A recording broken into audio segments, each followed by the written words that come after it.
Good morning. We're going to get started right away. Again, you do not have small groups today, so please make sure that you are finishing all of your work from all 5 classes. You should have had advisory at this point, or advisory if you're seeing this a little bit before. Starts at 8:30. Be there, be square. With that, please make sure you're getting all this stuff done, because today we're going to review two-step equations, because tomorrow during live sessions, we are going to practice. This will kind of be our routine. So usually on Tuesdays and Thursdays, you'll get notes from me. We'll go over each of the stuffs, and then on Monday and Wednesdays, we'll review what you had done the previous day. So today, you do make sure, please get these notes done, turn them in on Flipgrid. You get points for both of those. That would be great. It's been a while since we've, taken notes like this, because it's always been with the PowerPoint. So please make sure that you've got that ready. I suggest you get a piece of paper, a loose leaf piece of paper. You are going to need a few sections. If you go on the back, that's fine. I do think that you could get this managed on one side.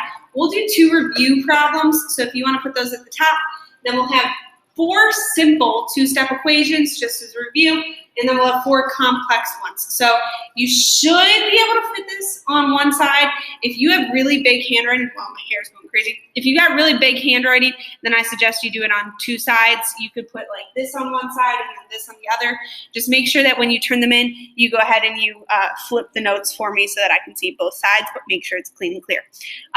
Same thing as always, make sure that you're writing your answers in the Edpuzzle. I never remember which way it is. Okay, we're going to get started with our review problems. Okay, review problems. The reason that these are review is because they were from yesterday. So go ahead. The first one we're going to do is write down this. You get 2 times 3x plus 5. We talked about yesterday was the distributive property.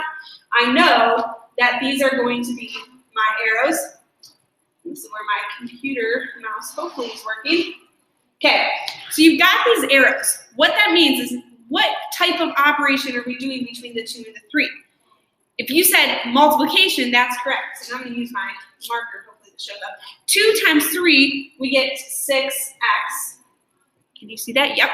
You get 6x. Now remember, this is the coefficient, this is the variable. Make sure that we still include the variable because we don't want to forget it. Same thing with this one, 2 times the 5. 2 times 5, we get 10. Now 2 things we can remember that with our vocab. We have one variable, the list of variable. We have 1, what do we call a number that's just by itself? No variables, nothing? Right, we call that a constant. And then this, which is the number before the variable, you do have coefficients. I'm not efficient at writing coefficient. But otherwise, this is our whole thing. We do know that there's 2 terms. We got this as one term, this is another, so we have 2 terms there. Let me pause. You should have all of that in the review section. I'm sorry I added a little bit more than typical, but please make sure that you have all that in the review section. Let's go to the next one. So this one, the reason why this one's a little bit more interesting, go ahead and write this down for a second. Now that you have that, we do need to be careful with this one because there are multiple things we need to do. The first thing I need to ask is, are there any like terms? Like terms, in your own words, are. That's when they have the same variable. So I'm looking. I've got 2x here.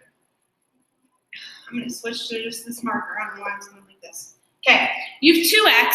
We also have 7x over here. Now I include the positive in my circle because I really want to be clear as to what type of number it is. Is it positive or negative? The next thing, I'm going to use my black, is a positive 6y and a negative 4y. So again, be very careful that you include the positive in the negative. That will make a difference. The only one that's by itself is the negative 3. So I can automatically go down and drop down my negative 3 because that doesn't have any like terms. So let's look at our x's. So we do have 2x plus 7x. If I were writing that, you don't have to write that down. Just make sure you got that. 2x plus 7x, you get 9x. And then the other one, this is where I really suggest writing it out. You have 6y minus 4y. Careful with the negative, 6y minus 4y, you get positive 2y. Now my last question is there anything in here that I can combine? The answer is no. So this is the simplest form. We're going to keep it just as is. It's an expression. I'm not solving it because there's no equal sign. So we're going to leave it just as is. All right, I'll cut this out in a second. Just going to erase. I'll cut this out after. One last thing for erase. I think I just need new batteries. Or maybe not. Okay. Erasing all of these things. All right, and I broke the pen. Okay, simple two-step equations. So the first thing we're going to do is we're going to deal with this. Now, one of the biggest things that we need to talk about before we do two-step equations are called inverse operations. You use inverse operations when you want to get one number from one side of the equal sign to the other, not combining like terms. When we have combining like terms, we do the exact operation that is right there. But inverse operations allows us to move something from one side of the equal sign to the other. So that's a really big difference, and I don't want you to go ahead and start doing inverse operations to things that are on the same side. So my first question is, the goal is always to get the variable by itself. So I see this right here. I know that my goal at the end is to have x by itself, and I'm looking for x equals something. So again, you should have this written down. I need to show all of my steps. So the first thing is I'm going to let this 2x be by itself for a second. I'm going to go ahead and move this 4 to the other side. But when we talk about inverse operations, that means the opposite. So what's the opposite of addition? The opposite of addition is subtraction. Now, if I do that and I go ahead and subtract 4 on this side, on the left side of the equal sign, positive 4, minus 4, that cancels out to 0. I can just put a cross through there. But whatever I do to one side of the equal sign, I have to do to the other. So we're going to go ahead and put minus 4 on here. Okay, here's where we need to make sure that we're bringing stuff down. The first thing, I didn't touch the 2x, so I'm going to bring that down. And I've got 2x. And then I have the 14 minus 4, which equals 10. Now, our goal is still to get the x by itself. So my question to myself is, what's the main operation between the 2 and the x? Is it addition, subtraction, multiplication, division? Whenever you have something right next to the other, that is going to be multiplication. So the opposite of multiplication, or the inverse of multiplication, is division. So we're going to go ahead and divide both sides by 2. 2 divided by 2 is 1. I could put a 1 here. I don't need to put the 1 there.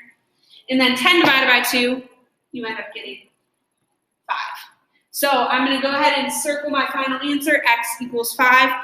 Please make sure you have that. This problem is very similar. I'm going to have you do this problem on your own. Again, I'll kind of run through this now that you've done it. Make sure you add 2 on both sides, because the opposite of minus 2 is add 2. You bring down your 5x, so you got 5x equals 15. The opposite of multiplication, you had division. So we're going to divide both sides by 5. You should have x equals 3. If you had x equals 3, on point, nice job, high five. No, this is where you're supposed to high five with me. Good, high five.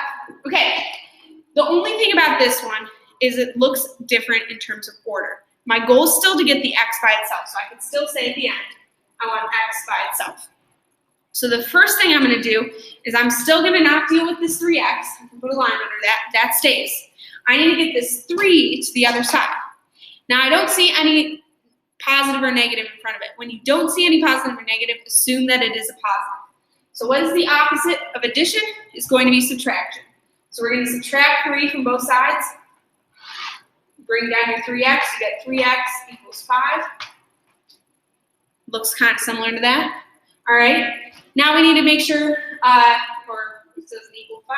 I'm sorry, equals 12. This is where I need another cup of coffee to get me through the day. But we're going to go ahead and get the x by itself, which means dividing by 3, divided by 3. 12 divided by 3, you get 4. X equals 4. All right. This last one. There's one step we've got to do.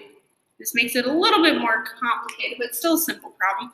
We're going to need to make sure that we go and do our distributive property first. Technically, there's another way of doing this. We'll get there in a second. So split this one down the middle. We're going to do distributive property first. You should get 6x plus 6 equals 18. Now you could go ahead and solve this on your own. If you did that, you did minus 6. 6x equals 12. Divide by 6. X equals 2. Now, we could go about this in a different way. If you had 6, mind the frame, not the frame, but make sure you're paying attention. 6x equals 18. This right here, this 6 in this all is multiplication. So I can make this a huge division problem and say divide both sides by 6. If I do that, these cancel out. I'm left with x plus 1. 18 divided by 6 equals 3. And then all I have to do is subtract the 1. Both ways are okay. You still get to the same answer for both of those ways, so that's fine. I think the typical way of doing it is this way, is doing distributive property, just so you can get rid of the parentheses, because parentheses are a little bit more to deal with. All right, I'm really going to cut it out this time. See, clean board. Okay, we're going to go on to the complex ones.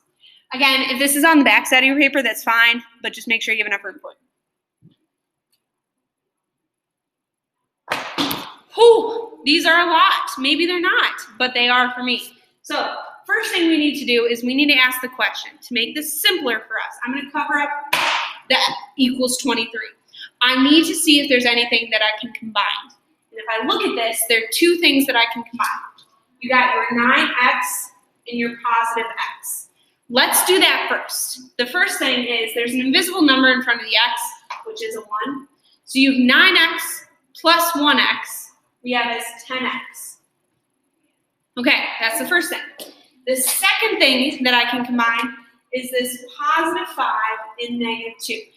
Again, you can put this in your calculator if you want. Positive 5 minus 2, you end up getting positive 3. Okay, this now is one of our simple equations. So I'm going to have you do this on your own.